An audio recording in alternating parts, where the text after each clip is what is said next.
Thank you, Sugata. So for this wonderful start on the EDA. So I'm Srinath. So I run the solution architecture and the strategic program for integration services. Right. So taking off from Sugata from where we are, I would like to give you a little more details on the story. Right. So how we came to this point and what does the future hold for us. Right. And our thinking about our thinking and story at every point in time, so that you guys can go back and maybe take some cues from our journey. Yeah. So let's get started. So instead of just straight off into EDA, I want to give you a little bit of background, right? So where we were and how we progressed and why EDA now.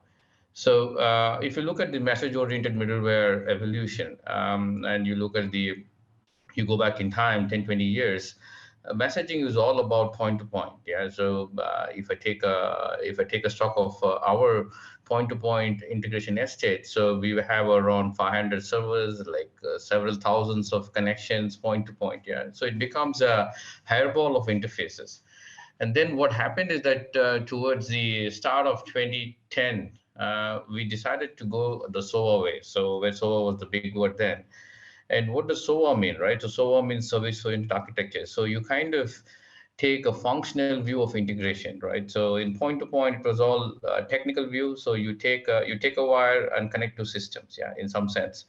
Now on a SOA, you take a functional view. So what does a functional view mean, right? So you're talking about systems having functional boundaries, and then to be able to expose this functionality for other systems to consume. Yeah. So going back to payment systems, so you have payment as a service, and then these services are consumed by other client systems. So then you give out payment service on a it could be on any protocol. So messaging becomes one of the protocols, right?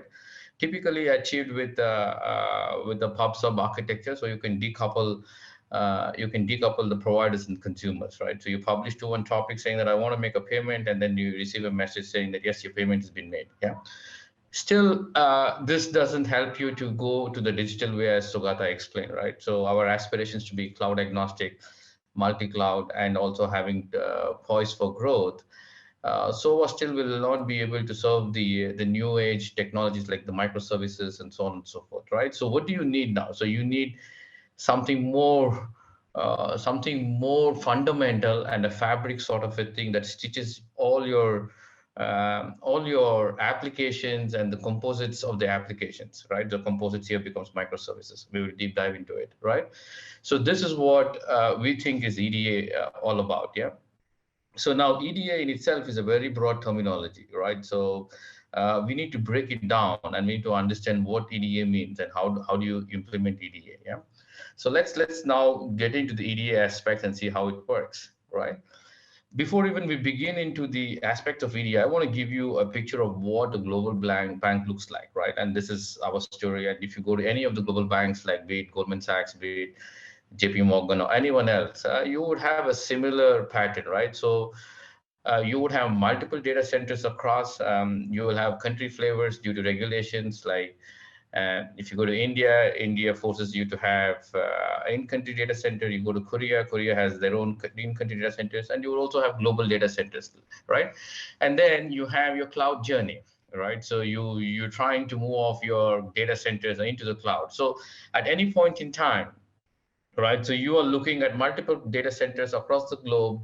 You're looking at cloud aspects, right? And you're looking at in-country flavors, right? And how do you then stitch this together? Because as a global bank, you need to have standard processes, standard systems. You don't want to be reinventing your processes and systems for every country and every market, right? So then the scale of economics will not help you, right? So in some sense, you need sort of a fabric that sits across all of this, a mesh that sits across all of this and enables you to be agile, right? So in the end, integration services is all bringing about business agility without disturbing the core, right? So if you were to rewrite your core every time you want to roll out a new product, then we've got this all wrong, right? So you need to have business agility without rewriting the code, and should be able to roll out the products across all the markets, right? And you need that infrastructure in place. So that's your EDA, right? In a nutshell. So how do you break this down and how do you make this happen, right? So it's got both views. One is a technology view, another one is the functional view. right? So the technology view is about how do you transport messages from one place to another place seemingly, right? So as Sugata was saying, topology agnostic, right? So whether the message is in Singapore on-prem here or on London on-prem, people would care less about, the people who are consuming would care less about it, right? So that's your infrastructure aspects, right? The DMR here in the slide stands for dynamic message routing, right? So you dynamically route based on the interest of subscription. Then if you do route, how do you kind of control and govern what gets routed where, right? So then it becomes like a massive traffic jam in some sense, right? So how do you then control what goes where, and how do you identify what's your relation with the events, right? So you need to have taxonomy. So taxonomy is an orderly arrangement of events. So think of your business glossary and business objects being related to each other, right? So whether you do an EDA, whether you do a microservices, whether you do API, right? The relation of objects remains consistent. Yeah, so there goes the taxonomy. So you need to be able to tie these objects together, have a functional view, yeah, of these objects or events in some sense, yeah. Now, the moment you tie them, you need to be able to like visualize them, and you need to be able to kind of govern them, like draw impact analysis, so on and so forth, right? So you need a catalog now, yeah? So the glossary then has to be represented in a catalog, right? So these are the three key aspects that as we see. Yeah, so now let me just, because everybody gets even EDA as an infrastructure aspect, so I want to like spend a little bit time on the functional aspect before we dive into the infrastructure, because the infrastructure is the easier bit, yeah. Now, on the event taxonomy, right? So why would you need it, and how does it help, right? Now,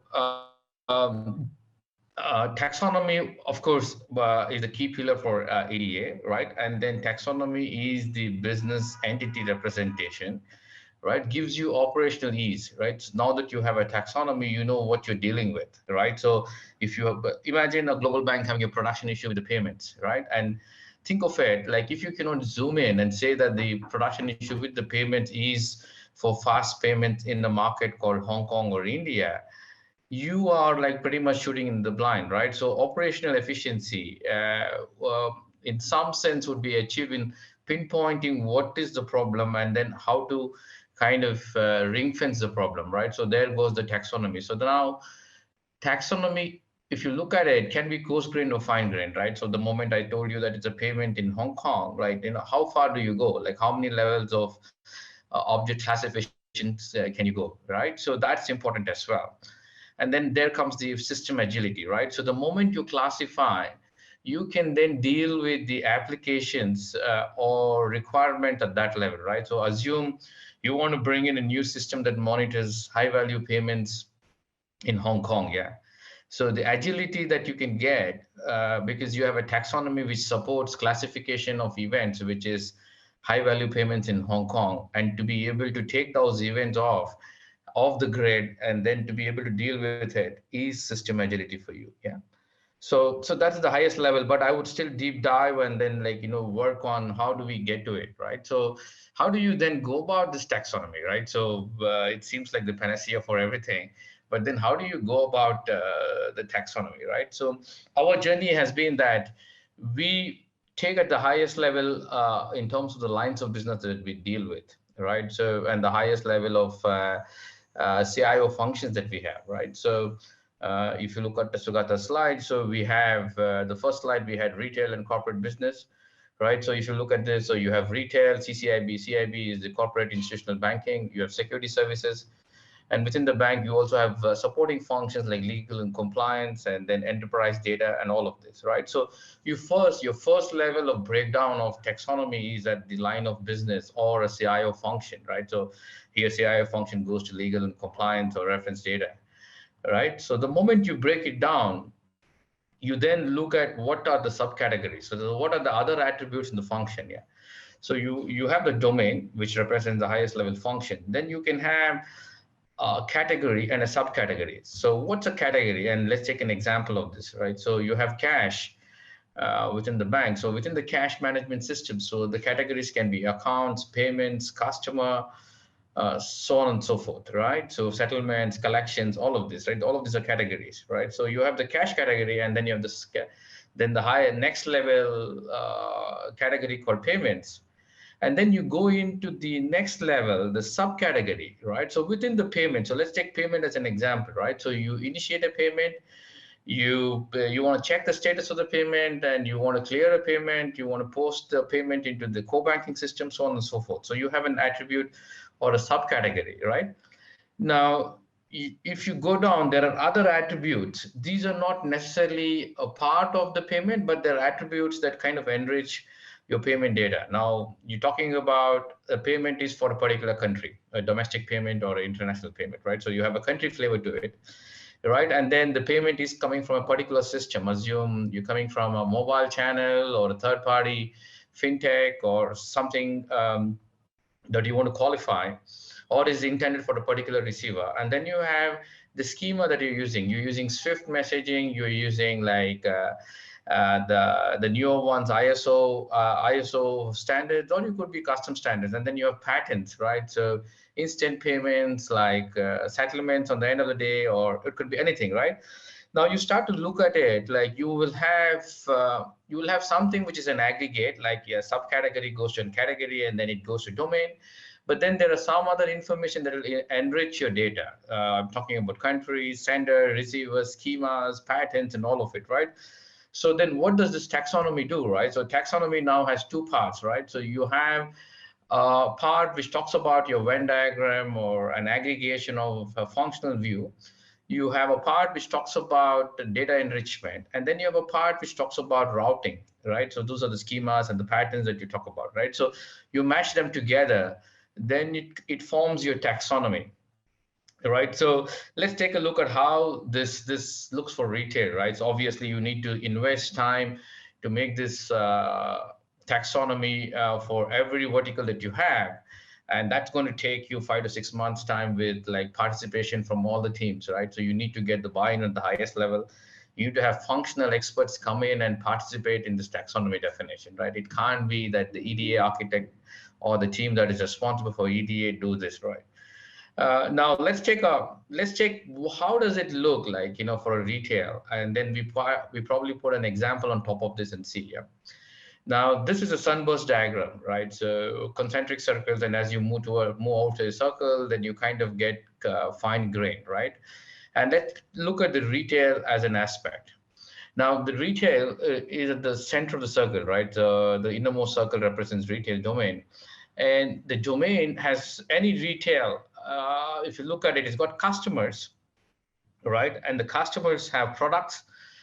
Each product has an account, right? So you buy a credit card, you get a credit card account, you get savings product, and you get savings account, right? You have an account or a product. You make transactions on the product. So this is your transactions. You use the instrument to make transactions, like you use a check, you use whatever the instrument that you're making, right? So you have the transactions, and then you have the portfolio, right? So because you've got your portfolio, again, the transaction is linked to the orders as well. You've got the portfolio aspects because now you are sitting on a portfolio. Think of it like your DMAT account. You have a portfolio of your stocks, and they're backed by orders, right? Doing on a particular account, right? And then for the entire thing, this is one of the reference data that you would use, right? So reference data is all about interest rates at point in time, or your holidays, whatever it is. Yeah, so reference data. What sort of customer you, customer segment code, so on and so forth, right? So that's your first level. Now, the moment you start deep diving into each of this, right? Let's take customer as an entity. Then you've got types of customers, right? You got the wealth customer, private banking customer, a retail customer, and so on and so forth. And then you have customer profile, right? So you're talking about a customer can have multiple products and he has profiles in it, right? So you got a credit card profile, you got, because I can go to the bank and get credit card without even having a savings account, or I can go to the bank with the savings account, right? So I can then have two profiles with the same bank, right? With the same relation, because I've given a different details to credit card versus different details to a savings account, right? So my profile is different, yeah? Of course, it's backed by master profile that I have. which is essentially my passport and my permanent address and all of it. Yeah. And then you see that the profiles then again have like, updates, deletes, you're changing certain things and so on and so forth, right? So if you look at this, and if I take a sliver of the entire taxonomy and I'm looking at customer as one sliver, then you see that how do you break this down and then make this into an entity which you can compose of, right? So that's a key thing. So for your EDA journey to be successful, I would argue that without having a taxonomy and with an understanding of how your events look, it would be a futile efforts if you just put the infrastructure in place. Yeah. Now, let's see the magic of this, right? So let's look at an example of what does this mean and how an event-driven architecture can be so powerful. Yeah. Now, imagine that I have classified my payment, right, as a payment taxonomy, right? And then I have the cash, which is domain, and then I have payment subdomain, and payment type is like subcategory, and then it has three values. It can be a fast payment, clearing, automatic clearing house, or RTGS. It is of a country, and it has got a status called initiation, and it has got a direction, like whether the payment is inward or the money coming into the bank or money going out of the bank. And it's got a priority aspect to it, like it's a high priority payment, medium and low, yeah, based on this, right? So let's assume that I put all of this together and have a taxonomy. Now, I'll just take one example, yeah. So, and I would then demonstrate how you would get system agility, yeah. Imagine Singapore regulator MAS comes in and says that they want to monitor all high value fast payments, right, for all the banks. And you get the requirement from the regulator. How would you do this, right? In the traditional sense, if you go back in time and your middleware, you would then go to all the systems and then say, if you are processing high value payment and it is outbound, please send a message to the new system because I want to monitor. Imagine the cost that you would incur because you're going to knock on the door of all the systems, make changes, and there goes your system agility, right? It's out of the door in some sense. So in the taxonomy, what you do is you go to the fabric. You go to the fabric that carries all these messages, right? And then you tell the fabric, I want to tap cash/payment type/fast/Singapore/initiation/outbound/high, right? So now, and then the destination of this is the newer system, right? So then you can have wildcard and you can do anything. So as long as you have your order correct and you've got your taxonomy correct, you can pretty much plug and play any functionality that you want, right? But the key aspect here is that the number of messages go descending as you go to the rest, right? So your highest level is on the left-hand side and the lowest level is on the right-hand side, right? If you mix things up, then yeah, it can actually cause more problems than what you can imagine. Yeah, so that's taxonomy. Let's look at then what has this resulted for you, right? So you can now route without payload processing, right? So the word route is very, very important here. I'm not filtering, right? I'm not asking systems to get all the message and filter for outbound Singapore, right? So I'm actually routing outbound Singapore to a particular thing. So your flow, the fast payment flow, is context aware without impacting performance, right? And then you have segregated pipes because you have all of these flowing into the infrastructure. So you can segregate the pipes and thereby achieve what Sugata was saying, like, ring fencing microservices, right? You can segregate the pipes. Then you can actually have analytics and message auditing the way you want it, right? So all of this leads to what we call a standard charted event mesh. Right. So how does the mesh look now, right? So, so you look at this. So you have pretty much like the east and the west, right? So you have the cloud aspects of the east going back, and then you have the GDCs. The GDC stands for Global Data Centers in the west, right? So and you have client applications hanging off everywhere, yeah. And then you have the in-country flavors and in-country data centers as well, right? So within the in-country, again, you can have an in-country cloud or in-country data center. So think of India. AWS India would be our in-country cloud, and India data center anywhere in India becomes our data center in India, right? Now you think of this, all of these applications are together, right? So the payment consumer applications can be anywhere, right? So think of this like an Uber example. So I have an Uber app and the app remains the same no matter which country I go and book a taxi, right? Because my location now is agnostic of where the app I'm using. I don't need to worry about whether I'm in Singapore or in India. As long as I'm using the same Uber app, it understands where I am. Yeah. So the applications now are the humans using the Uber app, right? So these are the applications everywhere, and you need to now, your job is to route the call to the right taxi or the to the right target application, right? And how do you achieve it? Like you achieve it via DMR and taxonomy and event mesh, right? So that's our story. I would be happy to catch up with you one-on-one or anything that you would think and share more details on this. Thank you so much.